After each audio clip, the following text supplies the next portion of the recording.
செடி சின்னதாக இருக்குது இல்லைங்க? ஆமாங்க. இதில் காய் வந்துருச்சுன்னா இது எப்படி இதாக? அதான் இப்போ சொன்னாங்களேன், இந்த பிஞ்சு இருக்குங்கள்ல, இது எல்லாமே பார்த்தீங்கன்னா சிஸ்டர் வச்சு கட் பண்ணி எடுத்துருவேன். பிஞ்சு பூ எல்லாமே ரொம்ப ஹைட்டாக போகாதுன்ற தாண்டி வெயிட் தாங்கணும். செடி வெயிட் தாங்கணும். ஒரு காய் வந்து பார்த்தீங்கன்னா இது 800 கிராம் வரைக்கும் வரும். அதான் ஒரு காய் நல்ல மெச்சூர்டு ஃப்ரூட் அப்படின்னா 800 கிராம் வரும்.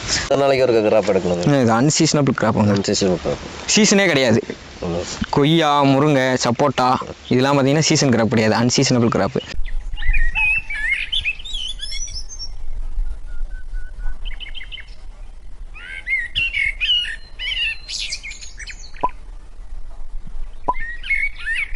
உளவி ஆர்கனைசேஷன்லேருந்து நான் உங்கள் புகழேந்திரன். இன்றைக்கி நம்ம எங்கே வந்திருக்கோம்னு பார்த்தீங்கன்னா கடம்பூர். கிட்டத்தட்ட பார்த்தீங்கன்னா கடல் மட்டத்திலேருந்து 900 அடிக்கு மேலே வந்திருக்கோம். எல்லா விவசாயிகளுமே பார்த்தீங்கன்னா நீங்கள் தரையில் மட்டும்தான் விவசாயம் பண்ண வீடியோ எடுத்து போடுறீங்க, ஹீல்ஸில் பண்ணது எந்த ஒரு வீடியோவுமே போடலை. ஹீல்ஸில் இந்த கிராப் வருமா, கொய்யா வருமா, சாத்துக்குடி வருமா, ஆரஞ்சு வருமா, எலுமிச்சை வருமா அப்படின்னு கேட்குறீங்க. அப்படிங்கிற விவசாயிகளுக்காகத்தான் இந்த ஒரு பதிவு. இப்போ நம்ம கடம்பூர்லேருந்து கிட்டத்தட்ட பார்த்தீங்கன்னா ஒரு 10 கிலோமீட்டர் தள்ளி இருக்கோம். கொய்யா சாகுபடி பண்ணியிருக்காங்க 7 கையில் இடைவெளியில். ஒரு ஏக்கருக்கு கிட்டத்தட்ட பார்த்திங்கன்னா 800 செடி. அதுக்குள்ளே ஊடு பேரை வந்து பார்த்திங்கன்னா அந்த கொய்யா வந்து 7 மாதத்தில் அறுவடை வரும்னு சொல்லியிருந்தோம். அதுக்குள்ளே ஊடு பேராக ஏதாவது ஒரு வருமானம் வேணும் அப்படிங்கிறக்காக பப்பாளி வந்து ஊடு பேராக பண்ணியிருக்காங்க. நம்ம சொன்னது வந்து பார்த்திங்கன்னா தைவான் பிங்க்கு நடவு பண்ணி 7 மாதத்தில் கிராப் வரும் அப்படின்ட்டு. இங்கே வந்து பாருங்கள், கிட்டத்தட்ட நடவு பண்ணி 2 மாதத்தில் பார்த்திங்கன்னா எல்லா செடியிலையுமே கண்டினியூஸாக பூ வந்துருக்கும். இதை வந்து யாருமே நம்ப மாட்டேங்க, இதுதாங்க உண்மை. நீங்கள் நேர்லேயே வந்து பார்த்தீங்கன்னா தான் தெரியும். நம்மளோட விவசாயி நம்ம கூட இருக்காங்க, அவங்ககிட்ட நீங்கள் கேட்டு தெரிஞ்சுக்கோங்க. சார் வாங்க. சார் வரேங்க சார். வணக்கங்க. வணக்கங்க. நம்மளை எப்படிங்க சார் பார்த்தீங்க, எந்த ஊருங்க நீங்கள்? சார் நாங்கள் யூடியூப்பில் பார்த்தோம். சரிங்க. தைவான் பிங்க் போட்டால் நல்ல வெயில் இருக்குது அப்படின்னு சொன்னாங்க. சரிங்க சார். சார் அதை பார்த்து அனுப்பிச்சு உங்கள்கிட்ட செடி 3300 செடி வாங்கி போட்டிருக்கோம். சரிங்க சார். போட்டிருக்கோம், பிஞ்சு நிறையா பிடிச்சிருக்கு. எத்தனை மாதத்துலங்க சார் அறுவடை வரும்னு சொல்லியிருந்தாங்க? கிட்டத்தட்ட ஒரு 3 மாதத்தில் 6 மாதத்துக்குள்ளே வந்துடும்னு சொல்லியிருக்காங்க. சரிங்க. இப்போ நீங்கள் நடவு பண்ணி எவ்வளோ நாளுங்க சார் ஆச்சு? இப்போ நாங்கள் நடவு பண்ணி கிட்டத்தட்ட 2 மாதம் ஆச்சுங்க. சரிங்க சார். நம்மளோட கம்பெனிலேருந்து பார்த்தீங்கன்னா நம்ம ஊழியர்கள் வந்து உங்கள்கிட்ட எப்படி பேசுகிறாங்க, எந்த விதமான உங்களுக்கு அறிவுரையெல்லாம் சொல்கிறாங்க, தோட்டத்துக்கு வர்றாங்களா, எந்த மாதிரிங்க சார்? சார் அது வந்து எங்களுக்கு சீனியர் இருக்கார், அவர் மூலியமாக தான் வராங்க. சரிங்க சார். எங்களுக்கு மேக்ஸிமம் வந்து அவர் இன்சூரன்ஸ் கொடுத்தா தான் நாங்கள் எதுவுமே பண்ண முடியும். அவர் சார்கிட்ட கூப்பிட்டு சொல்லிடுவாங்க, அவர் வந்து உங்களை கூப்பிட்டு சொல்லிடுவார், அதுக்கப்புறம் வந்து பார்ப்பாங்க. ஆமாம். சரிங்க சார். நீங்கள் வெளியில் போய் இந்த தக்காளி வெங்காயத்துக்கெலாம் பார்த்தீங்கன்னா பூக்கிறதுக்கு காய்க்கிறதுக்கு ஒரு மருந்து அடிப்பாங்க. கடையில் போய் கேட்டிங்கன்னா ஃப்ளவர் சட்டுன்னு சொல்லி ஒரு மருந்து கொடுப்பாங்க. அதில் வந்து என்ன இருக்குன்னு கேட்டிங்கன்னா ஜிப்ளரிக்கல் அப்படின்ற ஒரு ஆசிட் இருக்கும். அந்த ஆசிட்டு ஒன்று தேங்காய் பால் ஆட்டி அதை புளிக்க வச்சு ஸ்ப்ரே பண்ணலாம், அப்படி இல்லாட்டி புளிச்ச முறை ஆட்டி ஸ்ப்ரே பண்ண வைக்கலாம். இது 2ல் எது கொடுத்தோம்னாலும் நல்லா வேலை செய்யும். அது 2 மட்டும் கொடுத்தீங்கனாலே போதும். அடியில் நாங்கள் கொடுக்குறது வந்து ஆட்டுச்சாணம், மக்குன குப்பை, அதை விட்டிங்கன்னா சூடாக முடிச்சு ட்ரை விட்டுருமா.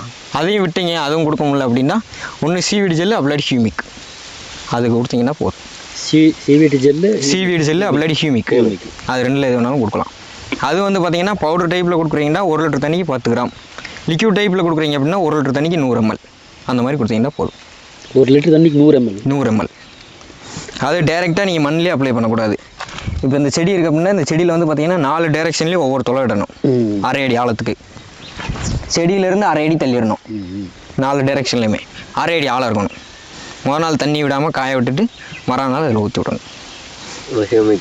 ஹியூமிக் கொடுக்குறதா இருந்தாலும் சரி, சீவீடு ஜெல்லாக இருந்தாலும், அது லிட்டராக கொடுத்தாலும் சரி, பவுடராக கொடுத்தாலும் சரி, ரெண்டும் மிக்ஸ் பண்ண தேவையில்லை.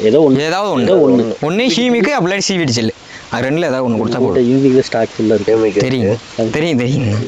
அங்கே மேட்டுப்பாளையத்தோட்டத்துக்கு எல்லாம் அதானே கொடுக்குறாங்க, அதனால தெரியும். அது எப்போ வேணாலும் நீங்கள் கொடுக்கலாம், இப்போயே கொடுக்குறதா இருந்தாலும் கொடுக்கலாம், பிரச்சனை இல்லை. அந்த தோட்டத்துக்கு தான் கொடுக்குறேன். செடி சின்னதாக இருக்குது இல்லைங்க? ஆமாங்க. இதில் காய் வந்துருச்சுன்னா இது எப்படி இதாக? அதான் இப்போ சொன்னாங்களேன், இந்த பிஞ்சு இருக்குங்கள்ல, இது எல்லாமே பார்த்தீங்கன்னா சிஸ்டர் வச்சு கட் பண்ணி எடுத்துருவேன். பிஞ்சு பூ எல்லாமே எத்தனை மாதத்தில் இப்போ அதுலேருந்து விடணும்? 7 மாதத்துக்கு அப்புறம் நீங்கள் விட்டிங்கன்னா செடி இந்தளவுக்கு வந்துடும். செடி வந்து க்ரோத் பெருசாகாது, ரொம்ப ஹைட்டாக போகாதுன்ற தாண்டி வெயிட் தாங்கணும். செடி வெயிட் தாங்கணும். ஒரு காய் வந்து பார்த்தீங்கன்னா இது 800 கிராம் வரைக்கும் வரும். ஒரு காய் நல்ல மெச்சூர்டு ஃப்ரூட் அப்படின்னா 800 கிராம் வரும். அந்த 800 கிராம் தாங்கிறதுக்கு இந்த செடி இருக்காது. செடி தாங்காது, கண்டிப்பாக இப்போ தாங்காது. அப்படிங்கிறப்போ ஒரு வயசு ஒரு 7 மாதத்துக்கு அப்புறம் நீங்கள் காய் விட்டீங்க அப்படின்னா நல்லா காய்க்கும். அது நல்லா வெயிட் தாங்கும், நல்லா ஸ்டெம்பு முத்தி இருக்கும். அப்படிங்கிறப்ப தாராளமாக ஈல்டு விடலாம். இந்த ஸ்டேஜிலே விடக்கூடாது. அப்படி தான் ஒருத்தர் சொல்லிட்டு போனார், கம்ப்ளீட்டாக கட் பண்ணி எடுத்துடணும். ஆமாங்க. இப்போ இருக்கிற எல்லா பிஞ்சு பூவுமே எல்லாமே என்ன 5 மாதத்துக்கு எதுவுமே இருக்கு, 5 மாதத்துக்கு எதுவுமே இருக்கக்கூடாது. எல்லாத்தையும் கட் பண்ணி எடுத்துருங்க. தரவாக கட் பண்ணி எடுத்துட்டிங்கன்னா தான் உங்களுக்கு செடி நல்லா ஊக்கமாக வரும். செடி நல்லா ஸ்ட்ரென்த் கிடைக்கும், ஸ்ட்ரென்த் இருக்கணும். ஆமாம். அதுக்கப்புறம் எவ்வளோ காய் வேணாலும் விடலாம் வரலாம். தாராளமாக. வரும் இல்லைங்களா? ஆமாம், இந்த அளவுக்கு தண்டு ஊக்கமாகவும் இந்த அளவுக்கு புஷ்ஷாக வந்துச்சு அப்படின்னா தாராளமாக விடலாம். அதுக்கு முன்னாடி விட்டிங்கன்னா தாங்காது. 5 மாதம் இப்போ நட வேண்டி 2 மாதம் ஆச்சுங்களா, இன்னும் ஒரு 3 மாதம் அல்லது ஒரு 5 மாதம் அப்போ இந்த டயத்தில் காய் விட்டிங்கன்னா நல்லாயிருக்கும். செடி நல்லா தாங்கும், வெயிட்டு தாங்கும். குறைஞ்ச வருஷத்துக்கு 100 கிலோ வரைக்கும் கூட எடுக்கலாம் ஒரு செடியில். ஒரு செடியில் தாராளமாக எடுக்கலாம். ரொம்ப கம்மியாக ஒரு செடிக்கு 55 ரூபா ஓட்டாலும் 10 கிலோ தான் வருது அப்படின்றாலும் தாராளமாக வருஷத்துக்கு ஒரு செடியிலேருந்து 500 ரூபா 1000 ரூபா வரைக்கும் வருமானம் எடுக்கலாம். கிலோ 150 ரூபான்னு சொல்கிறாங்க, நீங்கள் 500. எத்தனை நாளைக்கு ஒரு கிராப்? நம்மகிட்ட எடுக்கிறது 55 ரூபாய்க்கு எடுப்பாங்க. அவ்வளோதான் எடுப்பாங்களா? அவ்வளோதான் எடுப்பாங்க. எத்தனை நாளைக்கு ஒரு கிராப் எடுக்கணும்? இது அன்சீசனபிள் கிராப், சீசனே கிடையாது. கொய்யா, முருங்கை, சப்போட்டா இதெல்லாம் பார்த்தீங்கன்னா சீசன் கிராப் கிடையாது, அன்சீசனபிள் கிராப். ஆனால் எல்லாமே இன்றைக்கி விவசாயிகள் வந்து பார்த்தீங்கன்னா அதை அந்த கவாத் பண்ணுறது, அந்த மருந்து அடிக்கிறது, அந்த வேலையெல்லாம் ரொம்ப பெருசாக இருக்குன்னு தான் அசால்ட்டாக விட்டு சீசன் கிராப்பாக கொண்டு விட்டாங்க. அதை கரெக்டாக நம்ம மெயின்டெனன்ஸ் பண்ணோம்னா அன்சீசனலில் காய் எடுக்கலாம். விலை விற்றாலும் நம்மகிட்ட ரேட் இருக்கும், விலை விற்கலனாலும் நம்மகிட்ட ரேட் இருக்கும். அப்படிங்கிறப்ப கண்டினியூஸாக நம்ம காய் கொடுத்துட்டே இருக்கலாம். நம்ம சொல்கிறதா ரேட் 3000 வச்சுக்கோங்க. இப்போ 3000 வச்சிருக்கீங்கல்ல, 1500 கட் 1500 கவாத் பண்ணிடணும். அடுத்து 1500 காய் எடுத்துகிட்டே இருக்கலாம். இதில் காய் எடுத்து சீசன் முடிகிறப்ப நம்ம வெட்டினதில் காப்பு வந்துடும். அப்படிங்கிறப்ப அடுத்து அதை எடுக்க போயிடலாம், இதை கட் பண்ணிடலாம். அப்படி மாற்றி ரொட்டேஷனாக பண்ணிக்கிட்டே இருக்கலாம். அப்படிங்கிறப்போ உங்களுக்கு ஈஸியாக இருக்கும். எந்த டைம் யார் கேட்டாலும் காய் இல்லைன்னு சொல்ல முடியாது, தாராளமாக கொடுத்துக்கிட்டே இருக்கலாம். நம்மளுக்கு அப்படி சொல்லுவாங்க, ஒட்டுக்க தானே காய் வரும்னு சொல்லுவாங்களே, நம்மளுக்கு அப்படி இல்லை, பண்ண மாட்டாங்களே. இது சொல்கிறது இது கரெக்டாக தான். கரெக்டாக அதாவது சீசன் ரேட்டு வந்து மாறி கிடைக்கும். சீசனே இல்லை, அதான் இவர் சொல்கிற இல்லைங்க, விவசாயிங்க தான் சீசனாக பண்ணிட்டாங்க. கண்டிப்பாங்கண்ணா அந்த டைமுக்கு கவர் பண்ணி கண்டிப்பாக பண்ணணும். இப்போ ஒரு வருஷம் ஆயிடுச்சு, இதில் வந்து ஒட்டுக்கா இப்போ காய் வந்துடும். ஒட்டுக்கா காய் எடுக்கிறப்ப ஒரு இடத்துல மட்டும் காய் குறையுதுன்றீங்க, அந்த ஒரு இடத்த கம்ப்ளீட் கவர் பண்ணி விட்டுறணும். நீங்கள் சொல்கிற மாதிரி தான் ஒரே டைம் எடுக்கும்போது நிறைய வேஸ்டேஜ் ஆயிரும். கண்டிப்பாக வேஸ்டேஜ். பாதி பிரிக்கும் போது கொஞ்சம் ஈஸியாக இருக்கும், ஈஸியாக மெயின்டைன் பண்ணிக்கலாம். அது உங்களுக்கு ஈஸியாக இருக்கும். ரொம்ப 1500 செடி மெயின்டைன்ஸ் பண்ணால் போதும். 1500 செடி அது சைடுக்கு துளிர் எடுக்க ஆரம்பிச்சிடும், பூ எடுக்க ஆரம்பிச்சிடும். அதை பண்ணிங்கனாலே போதும். இப்போ எப்பத்தில் வளராது, இந்த காய்க்கு பூக்கு தான் எல்லா சத்துமே சத்து அதுக்கு போகுது, அதுக்கு தான் இழுத்துக்குது. அதுக்கு தான் கட் பண்ணி எடுக்க சொல்றது. கட் பண்றது இதே மட்டும் கட் பண்ணா அந்த மேல கட் பண்ணி காம்பு இல்ல இதை வந்து கவாத் பண்ண வேண்டியது இல்லைங்கண்ணா. இப்போ அந்த பிஞ்சு இருக்கு பாத்தீங்களா, மட்டும் இந்த பிஞ்சு பூவு மொட்டு கட்டர் வச்சு கட் பண்றதா கையில கட்டர் கையில கிள்ளக்கூடாது. கட்டர் வச்சு கட் பண்ணிக்கிட்டா தான் உங்களுக்கு ஈஸியாக இருக்கும்.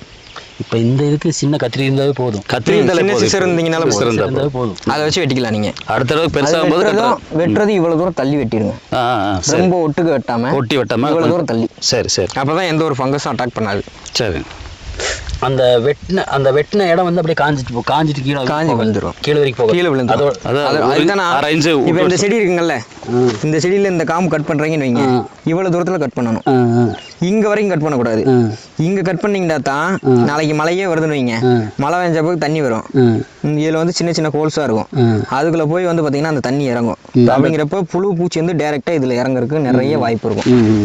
அதனாலதான் இவ்வளவு தூரம் கட் பண்ண சொல்றேன். இது கட் பண்ணோம்னா காஞ்சி இதோட விழுந்துரும். ஆமா இல்லைங்களா, இது வரைக்கும் இப்போ இது வரைக்கும் கட் பண்றீங்கன்னு வைங்க, இது வந்து நாளைக்கு காஞ்சி ஆட்டோமேட்டிக்கா இதுவா விழுந்துரும், அது மட்டும் விழுந்துரும். அதுக்காக தான் இந்த ஸ்டேஜில் கட் பண்ண சொல்கிறது. இந்த மாதிரி பண்ணிக்கிட்டிங்கன்னா ஈஸியாக இருக்கும். ஒரு 2 பொம்பளையால் விட்டிங்க அப்படின்ட்டா கட் பண்ணி எடுத்துடலாம். கட் பண்ணி செடிக்கிட்டே போட சொல்லிடுங்க. உங்களை இன்றைக்கி வந்து பார்த்ததில் ரொம்ப ஒரு சந்தோஷங்க சார். சரிங்க சார். இந்த மாதிரி நீங்கள் சாகுபடி பண்ணது இந்த ஏரியாவில் முதல் நீங்கள் தான். சரிங்க. உங்களுக்கு ஒரு வாழ்த்துக்களை உளவிலேருந்து தெரிவிச்சுக்கிறேங்க சார். வணக்கங்க சார். வணக்கங்க, ரொம்ப நன்றிங்க. சரி, நன்றி, தேங்க்யூ.